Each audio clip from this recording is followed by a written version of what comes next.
juga saya lihat bapak ibu saya, di sini ada kakanda saya, Bapak Usman Raja. Di dalam juga saya melihat ada ibu-ibu, jumlahnya banyak. Tapi sayang yang menjawab salam saya tadi baru debo 10 orang. Saya mengerti Allah mungkin karena kita tertutup masker, sehingga jawab Ustadz salam cuma begini. Izinkan saya mengulang kembali, siapa yang menjawab semakin keras saya doakan dipanjangkan umurnya. Amin. Amin. Siapa yang menjawab salam saya kedua kali saya doakan diberikan kesehatan. Amin. Amin. Siapa yang menjawab semakin keras, bagian daripada doa kita almarhumah kepada ibunda kita yang telah pergi mendahului kita untuk pergi selama-lamanya. Insya Allah beliau akan meraih tempat yang mulia di sisi Allah Subhanahu wa Ta'ala. Assalamualaikum warahmatullahi wabarakatuh.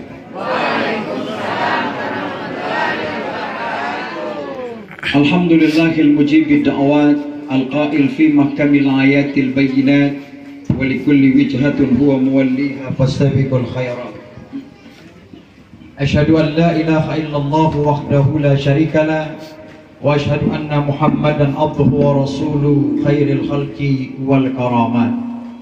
Yang saya hormati Bapak Ibu tokoh masyarakat, tokoh agama.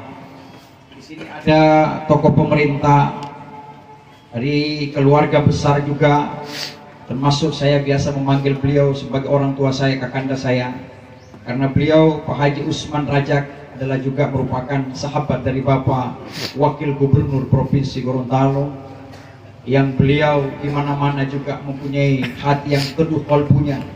Berapa kali saya melihat beliau senantiasa mengadakan kegiatan takziah.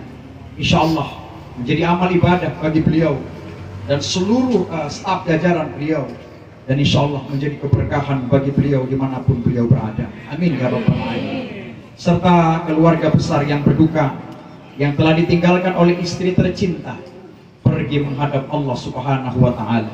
Sebentar saya kupas bagaimana peristiwa perjalanan daripada almarhumah ini, dari alam yang tidak ada menjadi ada, kemudian dia tidak ada masuk ke alam rahim, kemudian menjadi ada, setelah menjadi ada kemudian kembali ke alam roh, dan bagaimana perjalanan selanjutnya. Dan kita semua akan mengalami peristiwa ini, tinggal menunggu waktu kapan peristiwa itu akan digulirkan kepada kita.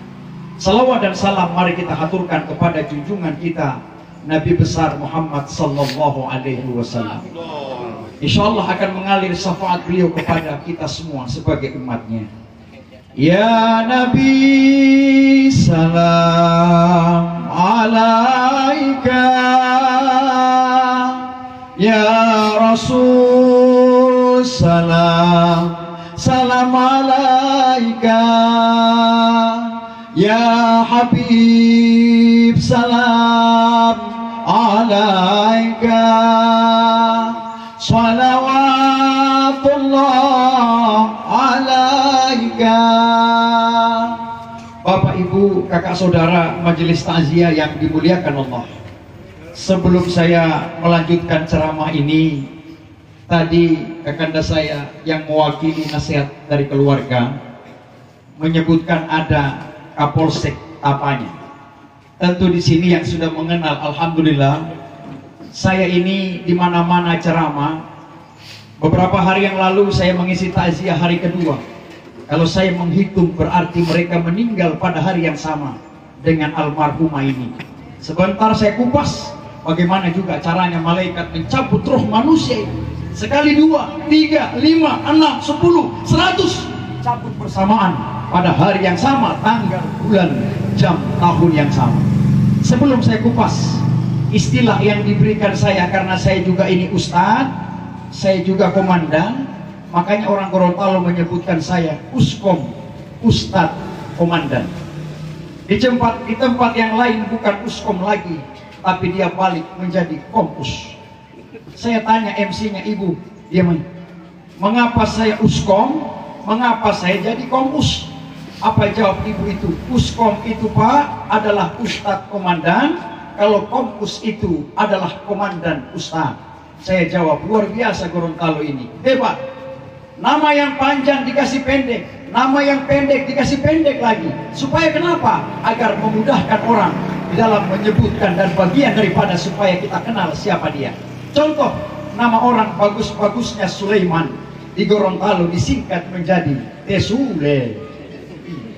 Abu Bakar disingkat menjadi Teboker. Bone menjadi Tebojes. Ustadz Komandan disingkat menjadi Uskom. Saya jawab, tidak apa-apa. Uskom boleh, masih ada ustadznya. Komus boleh, masih ada ustadznya. Asal jangan jadi kosmos megikom saya. Semua jadi alat pemanas nasi saya atur. Jadi saya jawab ini Bapak Ibu, dari mana saya belajarnya? Mana yang duluan? Ustadznya atau polisinya? Saya adalah alumni Pondok Pesantren Al Khairat Pusat Palu.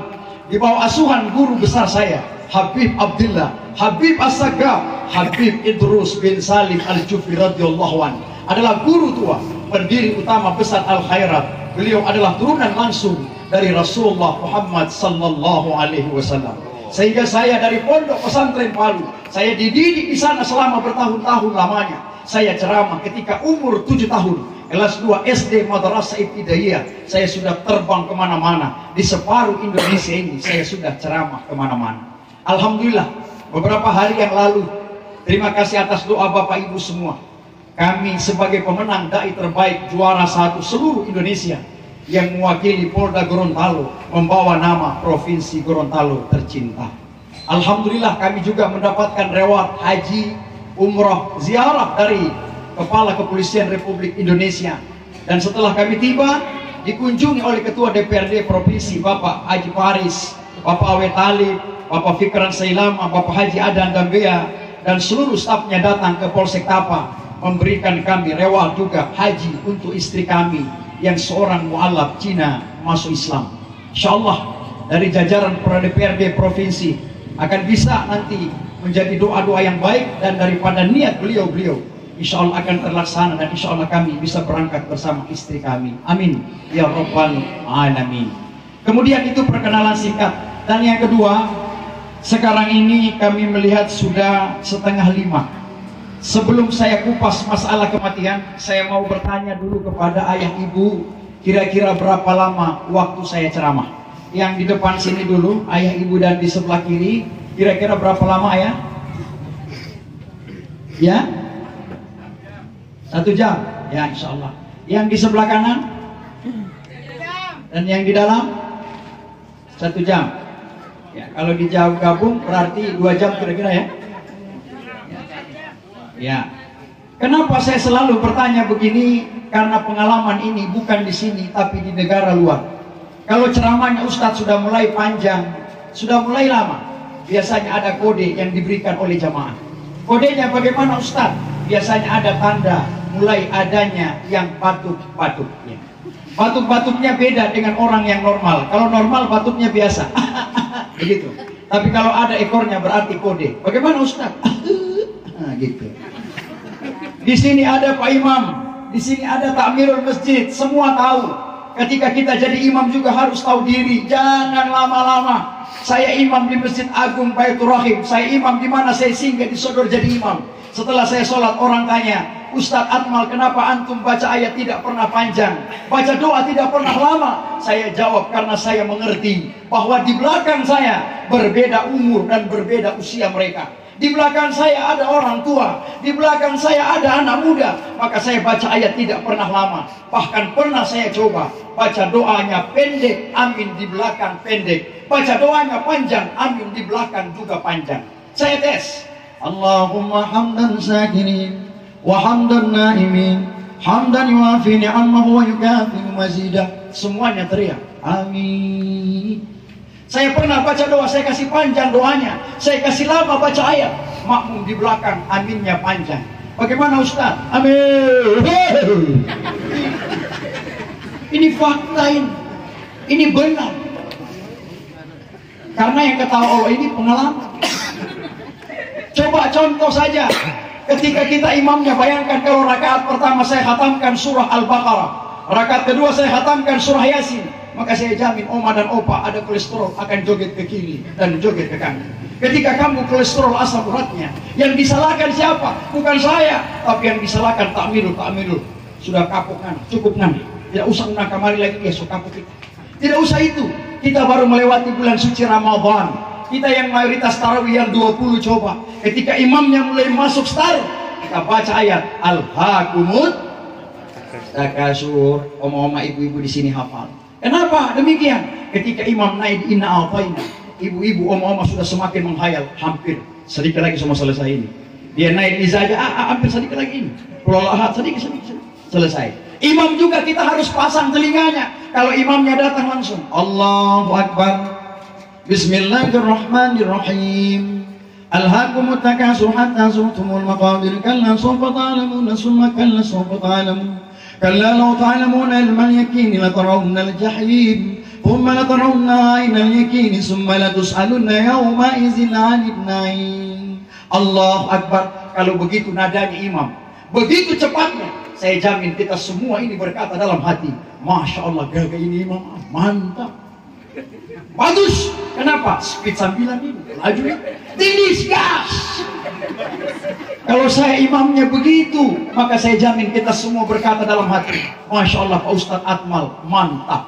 Tapi coba kalau saya imamnya di situ, mentang-mentang saya qari, mentang-mentang saya alumni pondok pesantren, saya baca 20 rakaat sebagaimana ibunda kita tadi yang membacakan kalam ilahi tadi, luar biasa. Itu membacanya tidak asal baca Bapak Ibu, ada tanda nadanya, ada bayati, ada hijaz, ada nahwan, ada soba, ada ras, ada jiharka, ada jawabul jawab, ditutup lagi dengan bayati. Nah bayangkan kalau saya imam 20 rakaat, saya imam sebagaimana tadi. Allahu Akbar. Ini contoh, saya tidak perhitungkan lagi. Bismillahirrahmanirrahim.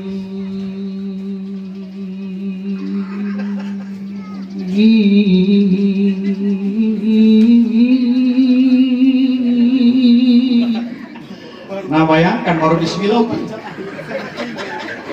baru bismillah ini. Nah saya kalau bacanya mulai start bismillah saja sudah begini, maka saya jamin Bapak Ibu lagi berkata di sini, Masya Allah Pak Ustadz Akmal Kapolsek Tapa, gagadaan nadanya, madelu nada ringtone, Pak, bagus. Tapi belum mampu Pak Kapolsek, baru bismillah ente so 1 jam. Percaya malam itu kita banyak begini, tapi ketika besok malam saya diundang imam lagi di situ, maka saya jamin hanya Pak Haji Usman Rajak yang datang di situ. Yang lain kemana? Dia besok tidak ada datang, dia trauma. Sudah pindah di sebelah, belum masuk di pintu ini, masih di luar pagar, dia senter dulu. Dan kita imam butifah ya, nawa Kapolsek itu lama dia. Dia sudah pindah saja. Apa maknanya? Insya Allah saya ceramah pada sore ini tidak terlalu lama dan tidak juga terlalu kurang. Bapak Ibu majelis takziah yang dimuliakan Allah, almarhumah adalah orang yang baik. Almarhumah detik ini menerima 3 amalan pahala yang dia lakukan semasa hidupnya. Mengapa kita mengadakan takziah? Takziah ada 2 makna di dalamnya. Makna takziah yang pertama adalah rasa peduli, kita peduli dengan teman kita. Kita peduli, kita datang mendoakan dia. Karena Nabi sendiri butuh dengan doa. Rasulullah sampai sekarang butuh dengan doa kita.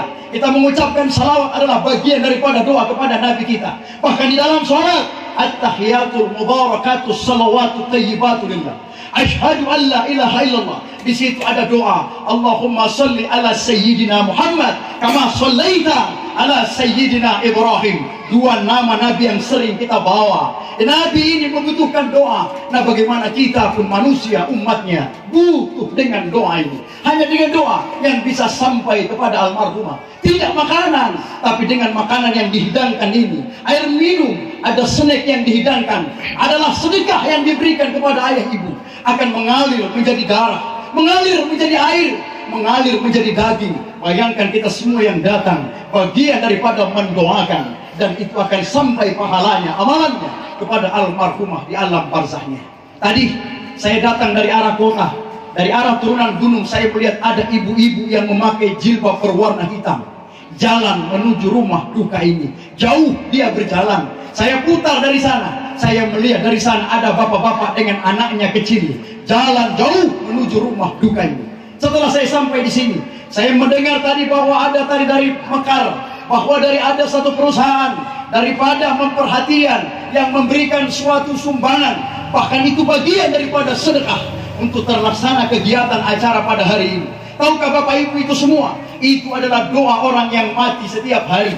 Ketika ruhnya sudah mulai berjalan dari kakinya, fatafa'na fil ruh, naik sampai ke perutnya, naik sampai ke dadanya. Ketika ruh sudah mau terlepas dengan jasadnya, ruh itu meminta kepada Allah ingin hidup kembali untuk melakukan sedekah-sedekah yang ayah ibu lakukan. Di dalam Al-Quran dijelaskan, laula akhartani ila ajalin qarib fa asaddaka wa akun minas salihin. Ya Allah, kalau seandainya boleh Engkau masukkan kembali ruh ke dalam tubuhku, ya Allah, masukkan kembali, ya Allah, izinkan saya hidup ke dunia sebentar saja, sedetik ya Allah, semenit ya Allah. Kata Allah, untuk apa engkau hidup kembali wahai manusia? Untuk melakukan dua perkara ya Allah. Perkara apa? Fa'asaddaka, memperbanyak sedekah. Yang kedua, wa akun minas salihin, melakukan amal yang soleh. Nah, pada hari ini Bapak Ibu kakak saudara saya telah melakukan sedekah-sedekah itu. Ada yang bersedekah waktu, banyak rumahnya jauh, rela mengorbankan waktunya untuk datang mendoakan almarhumah ibunda teman kita. Setelah sampai di sini saya melihat tadi ada yang mengatur kursi, memasang rumbai meja, memasang tenda, memandikan jenazah almarhumah, mengkafani, mensolatkan, mengantarkan ke liang kubur. Sedekah-sedekah yang ayah ibu lakukan, insya Allah akan mengalir doa pahalanya, amalannya kepada almarhumah di alam barzahnya. Dan insya Allah almarhum akan dipermudah di dalam menjawab pertanyaan malaikat munkar dan nakir, dan dengan mudah kelak nanti pada proses perhitungan selanjutnya untuk meraih jannahnya Allah Subhanahu wa Ta'ala. Dan insya Allah Bapak Ibu semua kakak saudara saya majelis takziah pada hari ini, Allah akan gantikan dengan umur yang panjang, amin. Allah akan berikan kesehatan, amin. Dan insya Allah sebentar pulang dapat tiba dengan selamat, bertemu kembali dengan keluarga besar tercinta, amin. Ya Rabbal Alamin. Ketika ada yang meninggal dunia, ada kalimat yang kita sebutkan, semoga husnul khatimah. Sekarang saya mau tanya, kalimat ini untuk orang yang hidup atau yang mati? Sebelah kiri dulu. Ya, yang hidup atau yang mati? Ya, yang di sebelah kiri hanya di depannya yang kuat, yang hidup, yang lain tidak ada suara. Yang di sebelah kanan, yang hidup atau yang mati? Agak banyak yang hidup. Mungkin yang diam ini mungkin ragu-ragu.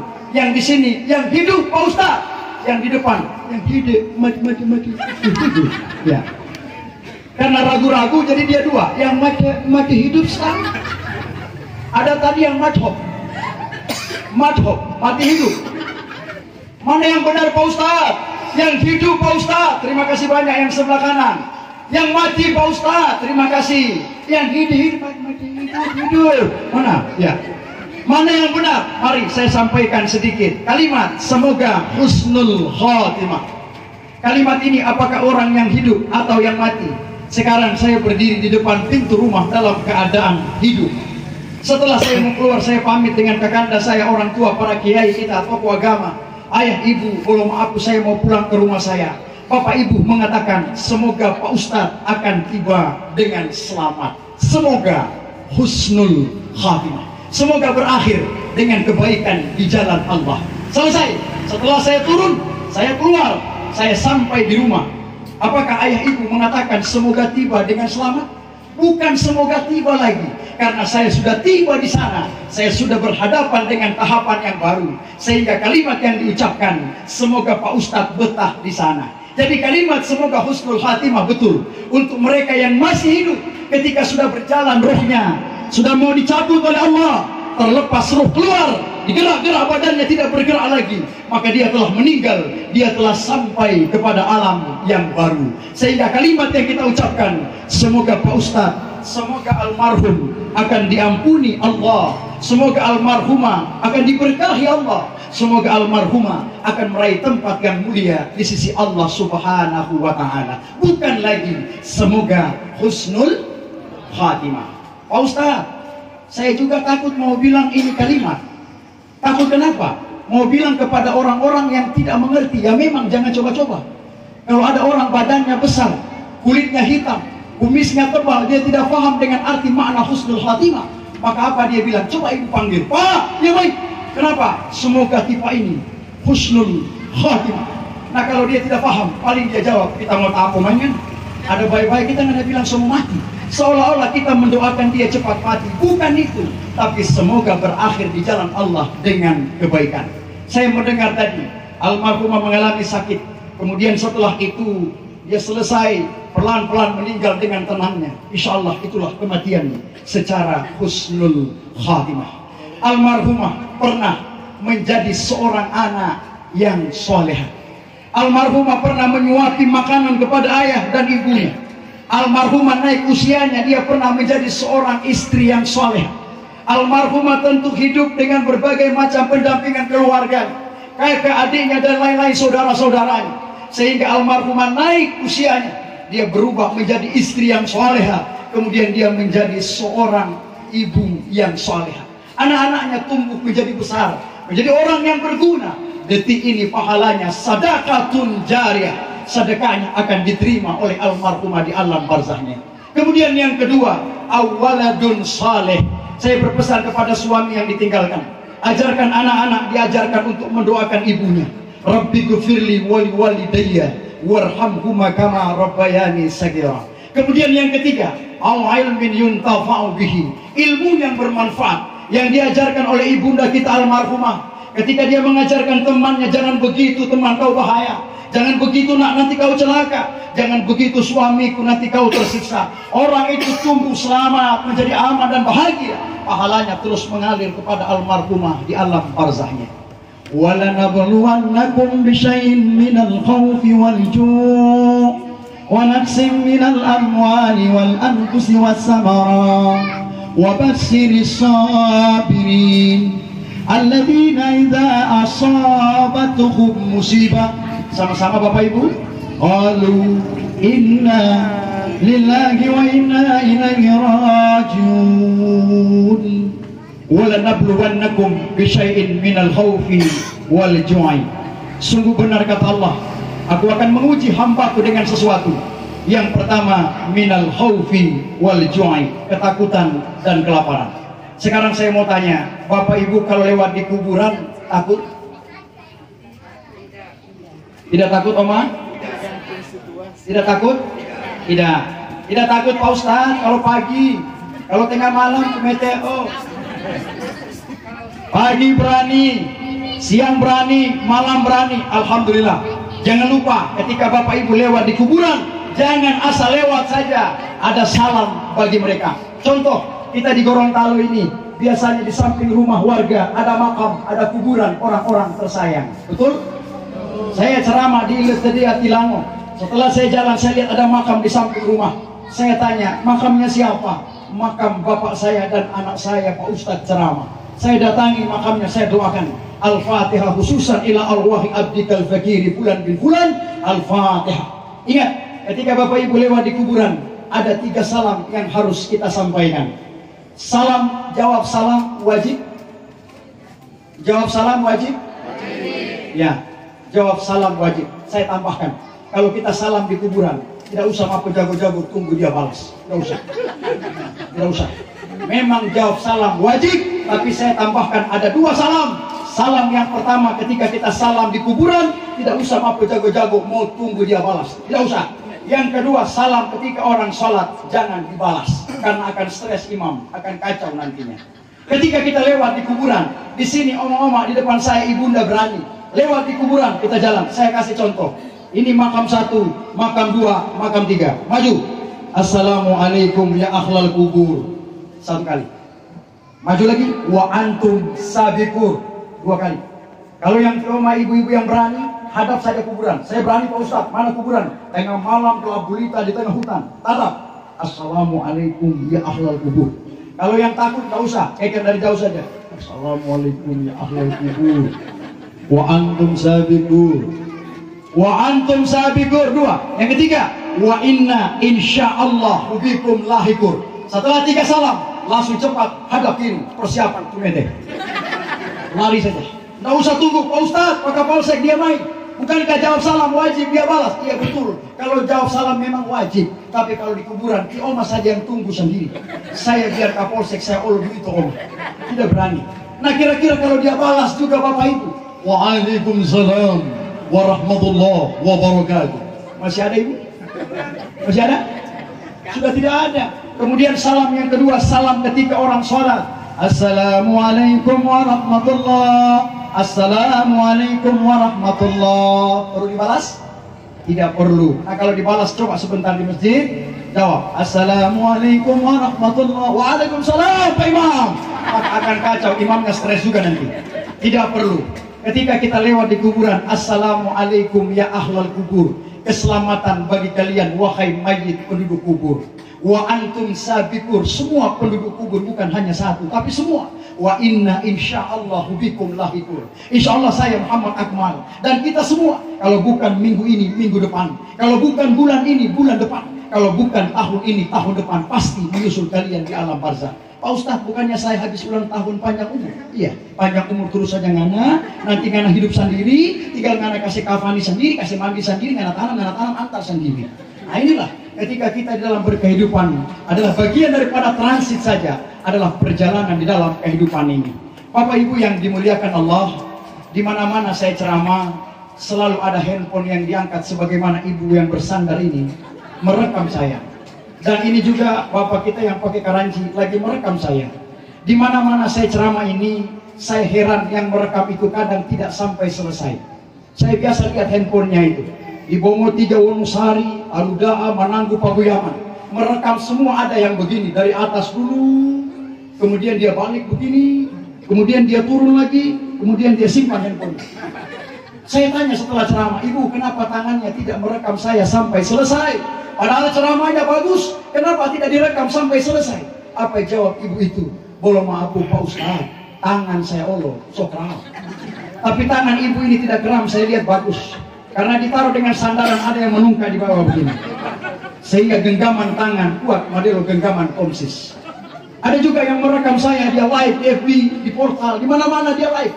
Setelah itu saya lihat, ibu kenapa tidak online lagi?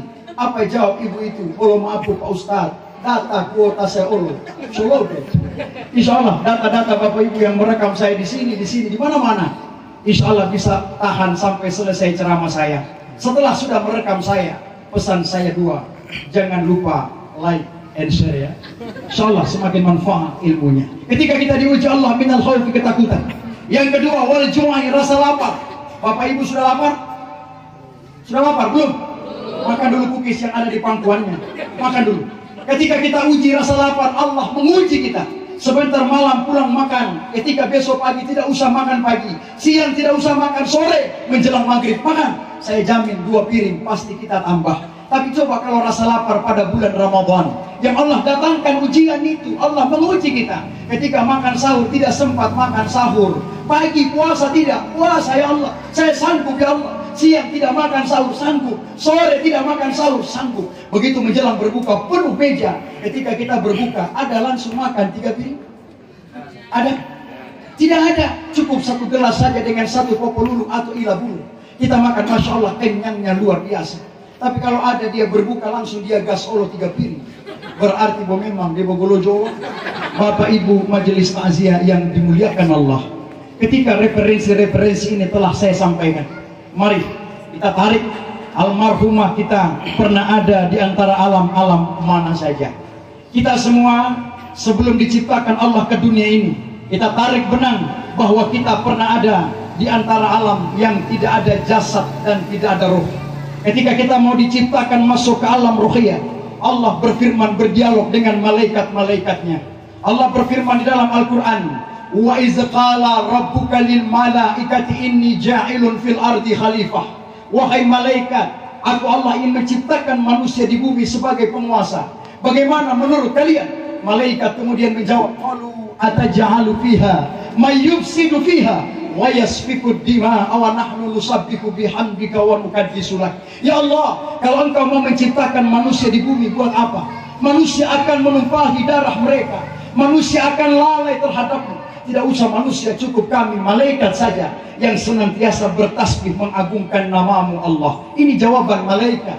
Kemudian Allah meneruskan firman-Nya, qala inni a'lamu ma la ta'lamun. Wahai malaikat, sesungguhnya aku Allah mengetahui apa yang tidak kalian ketahui. Wahai malaikat, persiapan almarhumah ditiupkan masuk ke alam yang namanya alam rohiyah. Kita masuk Bapak Ibu, Antrian lama dari zamannya Nabi Adam, Nabi sampai kita. Bahkan ada keponakan saya beberapa hari yang lalu baru lahir ke alam dunia ini. Dalam mata saya ketika mendoakannya, saya bertanya dalam hati, wahai ponakanku nak, apa yang kau lakukan di alam sana sampai engkau lulus nak masuk ke alam dunia ini? Bapak ibu, adakah ayah ibu tahu? Demi Allah, kita tidak tahu apa yang kita lakukan di alam ruhiyah. Tapi kita lulus, Bapak ibu, lulus. Almarhumah ibunda kita lulus di alam ruhiyah. Setelah di alam ruhiyah, persiapan antrian masuk ke alam rahim ibunya. Adakah almarhumah bisa memilih? Bisa memilih? Tidak boleh. Saya kalau bisa memilih, saya akan minta, ya Allah, lahirkan saya dari keturunan bangsawan, lahirkan saya dari keturunan raja yang besar. Tapi Allah, kita tidak bisa memilih. Allah yang menentukan. Saya terlahir dari rahim ibu saya yang biasa-biasa saja. Ketika almarhumah persiapan, berapa lama kita di alam rahim ibu? Inilah makna daripada hari ke-40. 40 hari kita berada di dalam darah, 40 hari kita berada di dalam air, 40 hari kita berada di dalam daging, 120 hari Allah tiupkan kembali roh ini masuk ke alam rahim ibu. Masuk. Almarhumah menendang di perut ibunya, menendang sikunya, menendang lututnya. Apa suami yang bisa mereka pikirkan? Apa yang suami perbuat? Suami hanya menempelkan telinga ke perut istrinya, meraba-raba, mana siku anakmu, mana lututnya, mana kakinya. Ketika anaknya tidak bergerak, bawa ke dokter. Jangan sampai anakmu ada apa-apanya. Dulu belum ada alat. Sekarang, wahai para suami dan ibu, saksikan kebesaran Allah. Sudah ada alat yang bisa melihat janin yang bergerak-gerak di alam rahim istrimu. Ketika dia berputar, pindah ke atas, ke bawah, ke kiri, ke kanan. Wahai para suami, lihatlah kebesaran Allah. Di dalam anakmu ada gelembung-gelembung di dalamnya. Itu adalah darah, itu adalah air. Wahai para suami, Allah menjaga anakmu, Allah menjaga almarhumah sehingga dia selamat dari alam ruhiyah. Dia masuk ke alam rahim selamat sampai dia keluar ke alam dunia ini. Tadi saya bertanya, almarhumah meninggal dengan usia yang tidak terlalu panjang. Beberapa hari yang lalu saya mengisi takziah atas meninggalnya seorang ibu dengan usia 115 tahun. Setelah itu saya mengisi takziah atas meninggalnya seorang bapak dengan usia 107 tahun. Nah, kalau kita melihat umur yang panjang, Nabi Nuh alaihi salam memiliki umur 950 tahun. Nabi yang diabadikan umurnya panjang di dalam surah Al-Ankabut di dalam Al-Quran memiliki umur 1000 kurang 50 tahun. Lagi 50 genap 1000 tahun. Dia didatangi oleh malaikat pencabut nyawa bertanya, wahai Nuh yang memiliki umur yang panjang, bagaimana kau rasakan dengan umurmu? Apa jawab Nabi Nuh? Aku rasakan umur saya 950 tahun itu hanyalah bagaikan satu rumah yang terdapat 2 pintu di dalamnya. Saya masuk dari pintu depan, saya keluar pada pintu yang belakang. Singkat kehidupan ini. Nah, ketika almarhumah keluar ke alam dunia ini, adakah dia tahu berapa lama di dalam kehidupan? Tidak tahu. Almarhumah pergi meninggalkan kita. Selamat tinggal kenangan, selamat tinggal perjalanan. Adakah kita pakai baju SD? Ketika kita masuk SMP, masuk SMA, adakah kita mau kembali ke SD lagi? Tidak mungkin. Selamat tinggal wahai bajuku.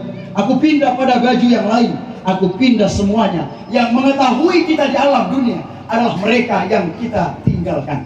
Ketika saya berpikir-pikir, kalau saya meninggal nanti yang mengetahui saya adalah bapak ibu, teman-teman saudara yang saya tinggalkan. Saya tidak tahu berapa lama karena saya sudah pindah ke alam perjalanan yang baru. Tapi saya berpikir, ibu saya masih ada.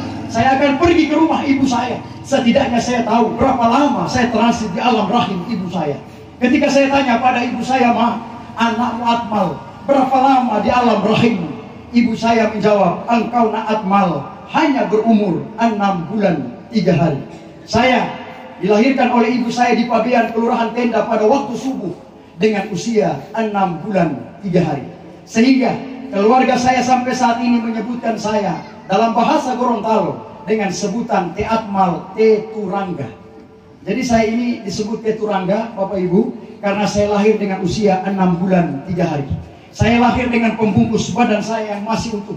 Kemudian dibelah pembungkus saya, dikeluarkan dan saya dimasukkan dalam inkubator karena orang tua saya dan keluarga mengkhawatirkan saya tidak akan berumur lama.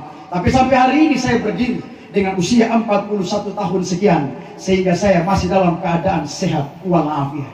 Insya Allah di sini Bapak Ibu saya, kakak saudara saya semua majelis takziah. Ketika yang masih ada ibunya, tanyakan berapa lama kita transit di alam rahim. Ketika yang sudah tidak ada, maka kita doakan Rabbi ghfirli wali walidayya warhamhuma kama rabbayani saghira. Ketika ada teman kita yang meninggal dunia, maka ada tugas kita, ada 4 perkara. Yang pertama, memandikan jenazah. 1. Yang kedua, mengkafani jenazah. Yang ketiga, mensolatkan jenazah. Yang keempat, mengantarkan jenazah ke liang kuburnya. Baru-baru ini kita melihat ada video yang sempat tersebar, sholat jenazah memakai ruku. Ada yang nonton videonya? Ada. Pakaian covid, sholat jenazah pakai ruku. Betul sholat jenazah ini ada rukunya? Betul? Tidak ada. Semua kita di sini mengatakan sholat jenazah tidak pakai ruku. Berarti kita semua sering mensolatkan jenazah. Berarti kita semua sering mendatangi teman yang meninggal dunia. Inilah yang dianjurkan. Ketika ada yang wafat, datangi. Ketika ada yang meninggal, sholati. Agar kita tahu bagaimana sholat jenazah. Sholat jenazah bagaimana Pak Ustadz? Sholat jenazah hanya menggunakan 2 gerakan saja. Gerakan yang pertama, takbir secara berdiri sebanyak 4 kali. Tidak pakai ruku dan tidak pakai sujud. Gerakan yang kedua, salam secara berdiri. Assalamualaikum warahmatullah. Assalamualaikum warahmatullah. Selesai. Pak Ustadz, rumah saya jauh. Ketika saya lewat di jalan banyak orang sholat jenazah. Saya lihat jenazahnya jauh terbungkus rapi, ada imam. Saya tidak tahu itu jenis kelamin laki-laki atau perempuan. Karena saya pendatang di kampung itu. Bagaimana caranya untuk bisa membedakan mana jenazah laki-laki dan mana jenazah perempuan? Bagaimana cara bisa membedakan? Cukup kita melihat di mana posisi imam berdiri. Diriwayatkan oleh Anas bin Malik radhiyallahu anhu bahwa Rasulullah sholat jenazah, ketika jenazahnya laki-laki, maka imam akan sorong sedikit menghadapkan kepalanya dengan kepala jenazah. Oh, begitu Pak Ustadz? Iya. Kalau jenazahnya laki-laki, maka imam akan berdiri sejajar dengan kepalanya jenazah laki-laki. Kalau jenazahnya perempuan Pak Ustadz, maka imam akan sorong sedikit ke tengah. Imam berdiri di tengah sejajar dengan perutnya, sejajar dengan pusatnya, sejajar dengan pusarnya. Oh, imam di tengah, berarti yang terbungkus kain kafan adalah jenazah seorang wanita. Kalau laki-laki, kita doakan Allahumma ghfir lahu warhamhu wa'afihi wa'fu anhu. Kalau perempuan, Allahumma ghfir laha warhamha wa'afiha wa'fu anha. Pak Ustadz, kalau jenazah laki-laki, imam berdiri sejajar kepala. Kalau jenazah perempuan, imam di tengah. Nah kalau banci Pak Ustadz, imam berdiri di mana? Ada yang bilang di kaki, ada yang bilang di leher, ada yang bilang lagi mana-mana. Ya. Maka imam akan mensolatkan jenazahnya sesuai dengan ciptaan Allah. Pertama kali dia ke dunia, ketika dia lahir sebagai seorang laki-laki, di dunia dia operasi sebagai wanita. Dia operasi sendiri, yang merubah adalah dia, bukan Allah. Maka kita sholat dia sebagai seorang laki-laki. Ketika dia lahir sebagai seorang wanita, di dunia dia operasi menjadi laki-laki, yang merubah adalah dia, bukan Allah. Maka kita sholat dia sebagai seorang wanita, sesuai dengan kelahirannya. Paham Bapak Ibu? Alhamdulillah, mengalir ilmunya. Bagaimana Pak Ustadz kalau dia lahir dengan 2 kelamin Pak Ustadz? Ada itu. Di bawah laki-laki, di atas perempuan. Kalau demikian Allah ciptakan, maka bisa kita sholati sebagai laki-laki dan bisa kita sholati sebagai perempuan. Selesai. Ketika pemahaman ini telah kita sampaikan, insya Allah ada manfaatnya bagi Bapak Ibu semuanya. Mengapa kita ada istri? Mengapa kita ada suami? Mengapa kita ada anak? Mengapa kita ada pekerjaan? Karena Allah tahu manusia suka mainan. Allah tahu manusia suka hiburan. Allah kasih hiburannya suami. Wahai hambaku, engkau bermain-main dengan suami, engkau bercanda-canda dengan anak istrimu, agar kalian tidak tahu pada saat proses kematian itu datang, telah datang untuk merenggutmu. Fa iza jaa ajaluhum la yastakhiruna sa'ah. Ketika saat kematian itu datang, maka tiadalah bisa kita majukan dan kita mundurkan. Ketika ada pekerjaan, Allah kasih mainan, dia beli mobil, dia cuci mobilnya tidak lama mati. Dia bangun rumah yang begitu besar, begitu mewah. Dia pandang-pandang tak lama mati. Agar Allah kasih hiburan dan mainan, agar dia tidak bosan, tidak stres, tidak jenuh di dalam menunggu antrian kematian. Jangankan menunggu mati, kita di bandara saja, ketika mau terbang, kita delay penerbangan, tertunda 2 jam. Stres kita bukan mainnya. Ketika ada handphone, kita bermain-main di dalamnya. Ketika ada ruangan santai tunggu, kita bisa jalan ke sana kemari. Kita ngopi di mana-mana, ada tempat kita santai. Pada saat 2 jam tidak terasa, nama kita dipanggil oleh Allah Subhanahu wa Ta'ala. Alladzina idza asabatuhum musibah, dan apabila kita tertimpa musibah, qalu inna lillahi wa inna ilaihi rajiun. Kurang lebih 1 jam. Saya tambah sedikit, Bapak Ibu yang dimuliakan Allah. Ketika almarhumah ini meninggal dunia, masuklah dia ke alam barzah. Ketika semua pulang, suami pulang, anak, saudara, harta, semuanya pulang. Ketika semuanya pulang, kita didatangi oleh 2 sosok, matanya yang merah kebiru-biruan. Namanya malaikat Munkar dan Nakir. Ketika dia datang, dia bertanya dengan 6 pertanyaan. Yang pertama, man rabbuka? Siapakah Tuhanmu wahai mayit? Yang kedua, man nabiyuka? Siapakah nabimu? Yang ketiga, man imamuka? Apakah imam penuntunmu? Yang keempat, man kiblatuka? Apakah kiblatmu? Yang kelima, madinuka? Apakah agamamu? Yang keenam, man ikhwanuka? Siapakah saudara-saudaramu? Mari kita jawab satu persatu pertanyaan ini. Yang pertama, man rabbuka?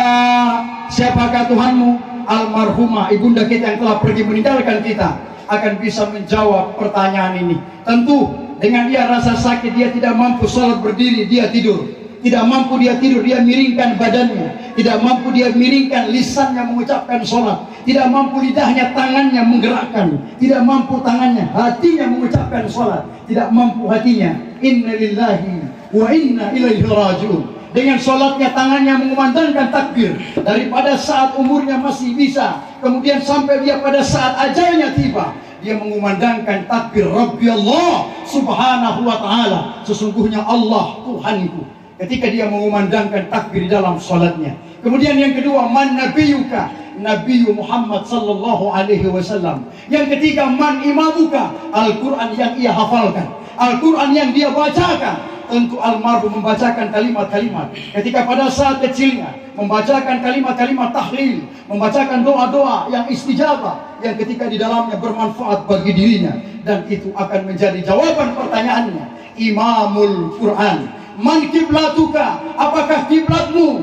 Kiblatul Ka'bah. Madinuka? Apakah agamamu? Ad-dinul Islam. Man ikhwanuka? Siapakah saudara-saudaramu? Ikhwanul muslimin. Ketika pertanyaan ini dijawab, maka malaikat Munkar dan Nakir berkata, ya mayit, naum matal arus. Tidurlah kamu sebagaimana tidurnya pengantin. Di sini ada anak-anak, ada suami, ada teman, ada sahabat, ada teman di kantor desa, atau mungkin beliau pernah bercerita. Saya mau tanya di pertanyaan penutup ini, apakah kita semua ini ikhlas dengan kepergian almarhumah? Ikhlas? Ikhlas? Alhamdulillah. Keikhlasan adalah doa yang luar biasa. Keikhlasan adalah doa yang tidak ada tandingannya. Keikhlasan akan membuka segala ruang-ruang almarhumah di alam barzahnya. Dan insya Allah almarhum akan meraih tempat yang mulia di sisi Allah Subhanahu wa Ta'ala. Saya ambil 3 kesimpulan. Terima kasih banyak Bapak Ibu yang telah datang untuk menghadiri takziah pada sore ini. Kenapa? Karena kita mengerti bahwa bisa jadi besok kitalah yang dimandikan, kita yang dikafani, kita yang disolatkan, kitalah nanti yang diantarkan ke liang kubur kita. Bapak Ibu yang datang sehat, bilang sehat. Kuat, bilang kuat. Jangan kita balik, sehat bilang sakit, kuat bilang tidak kuat. Maka kena teguran Allah yang dijelaskan di dalam surah Ar-Rahman 31 kali diulangi. Fabi ayyi ala rabbikuma tukadziban. Nikmat Tuhan yang manakah yang kalian dustakan wahai manusia? Kalian sehat bilang sakit, kalian mampu, kalian sampaikan, kalian tak mampu. Ketika kita hebat, jangan takabur, karena ada doa zikir daripada Nabi Ibrahim alaihissalam yang dititipkan kepada Rasulullah. La haula wala quwata illa billahil aliyil azim. Dan pada saat ini terakhir kita masih bertemu dengan pandemi COVID-19 atau virus corona. Wabah sudah pernah ada pada zaman Khalifah Umar bin Khattab, namanya wabah tahun 10 kali lipat dibanding dengan virus corona. Kena pagi meninggal malam, kena malam meninggal pagi. Itu bisa hilang dengan menjaga protokol kesehatan. Saat ini bertemu dengan virus corona, kita dianjurkan mencuci tangan, menggunakan masker, menjaga jarak, menghindari kerumunan, taati aturan protokol kesehatan. Islam sudah lama mengajarkan.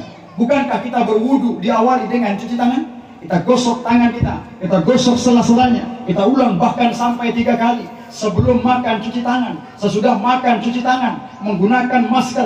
Gadis muslimah yang menggunakan cadar, Islam sudah lama mengajarkan tentang cara-cara kebersihan. Jaga itu, insya Allah kita dijauhkan dari wabah yang lagi melanda. Kemudian yang terakhir, mari angkat tangan kita semua, bapak dan ibu saya, kakak, saudara saya. Aminkan doa saya yang saya bacakan nanti. Mengapa saya minta aminkan? Di sini ada kakanda saya, dari tokoh pemerintah. Di sini ada pak kiai kita, di dalam ada ibu-ibu kita. Di sini ada anak-anak kita, ada keluarga besar. Kenapa saya minta aminkan? Karena tidak ada yang tahu dari lidah siapa di antara kita yang diijabah oleh Allah Subhanahu wa Ta'ala. Insyaallah ketika saya menyebutkan ila hadratin Nabi Mustafa, saya minta di dalam hati sisip satu nama almarhumah. Insyaallah doa kita akan diangkat secara bersama-sama. Bismillahirrahmanirrahim. Nabi Mustafa Muhammad sallallahu alaihi wasallam. Al-Fatihah khususan ila arwah al-aqid al-fatir. Al-Fatihah.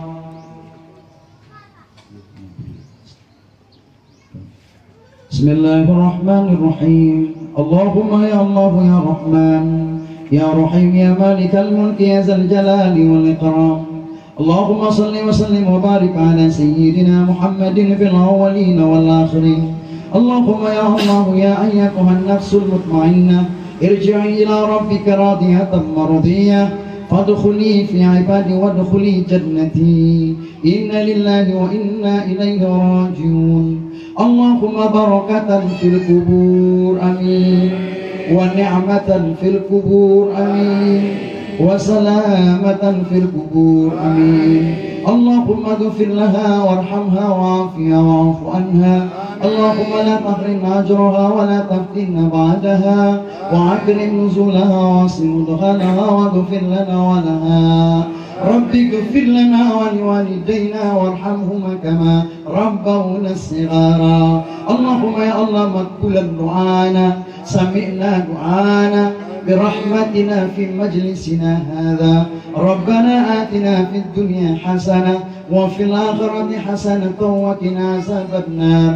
سبحان ربك رب العزة عما يصفون وسلام على المرسلين والحمد لله رب العالمين. Saya tutup, masih ada waktu 3 menit. Saya tutup dengan doa keberkahan Al-Quran. Al-Quran yang dibacakan dari malam pertama, di situ ada kalimat-kalimat tahlil, la ilaha illallah, la ilaha illallah. Itu adalah perintah Allah. Wazkurullaha katsira, berzikirlah kau sebanyak-banyaknya untuk mengingat aku. Rasulullah pernah jalan di kuburan pertama kali. Ketika Rasulullah jalan, Rasulullah menyampaikan, sahabat lari, cepatkan langkahmu. Ketika pulang, Rasulullah tidak lari. Rasulullah jalan dengan pelan, dengan tenang, dan dengan tenang. Kemudian sahabat bertanya, ya Rasulullah, mengapa tadi engkau lari dan pulang jalan dengan santaimu? Apa jawab Rasulullah? Ketika pertama kita ke sana, saya mendengar si mayit disiksa yang begitu berat, jeritan tangis yang luar biasa. Mengapa pulang engkau tidak lari? Temannya, saudaranya, keluarganya, suaminya, anak-anaknya telah mendoakan si mayit di alam barzahnya. Maka doakanlah terus, insya Allah doa akan terus mengalir kepada almarhumah di alam barzahnya. Mari kita baca doa keberkahan Al-Quran. Insya Allah Al-Quran yang kita hafalkan, yang kita bacakan, yang kita ingat, insya Allah akan memberikan pertolongan kelak bagi kita semuanya. Bismillahirrahmanirrahim. Allahumma arhamna bil Quran waj'alhu lana imaman wa nura wa hudan wa rahmah. Allahumma zakirna minhu ma nasina wa alimna minhu ma jahilna warzuqna tilawatahu ana al-laili wa atrafan nahar waj'alhu lana hujjatan ya rabbal alamin.